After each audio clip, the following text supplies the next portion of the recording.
The first casualty of war is the truth.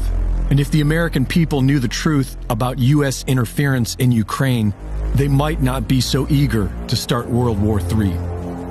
During World War II, Western Ukraine sided with the Nazis. After the war, the CIA helped Ukrainian Nazis evade the Nuremberg trials and began operating with them within the Ukraine.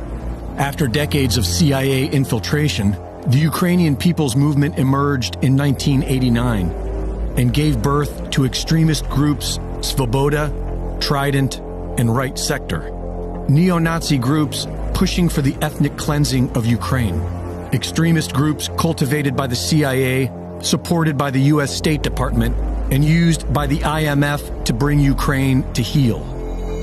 When Yanukovych beat NATO-backed Yushchenko in the 2010 elections, his government was being pressured into signing an EU association agreement by the International Monetary Fund in their typical conquer-by-debt offer that would financially ruin the Ukraine and place them at the mercy of the World Bank. Yanukovych declined their offer. And in today's corrupt world, you're not allowed to say no to the IMF. Funded by Western NGOs associated with George Soros and the CIA, a highly organized color revolution was immediately deployed against Yanukovych. Organizations such as the National Endowment for Democracy trained activist journalists to utilize Facebook, along with 3 brand new television networks created within weeks to recruit people for the protests. This Western-run media campaign was a huge success. The turnout was massive.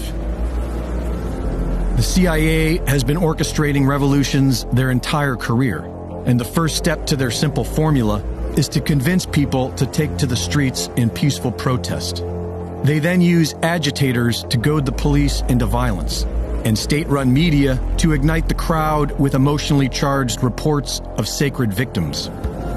On November 30th, 2013, the Ukrainian Chief of Staff, associated closely with the U.S. State Department, ordered the streets to be cleared of protesters for the erection of the annual Christmas tree.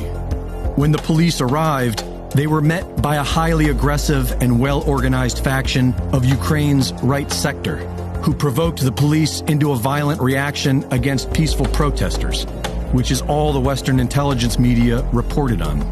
Predictably, this resulted in more unrest and violence, which was further fueled by U.S. Senator John McCain's support of the protests.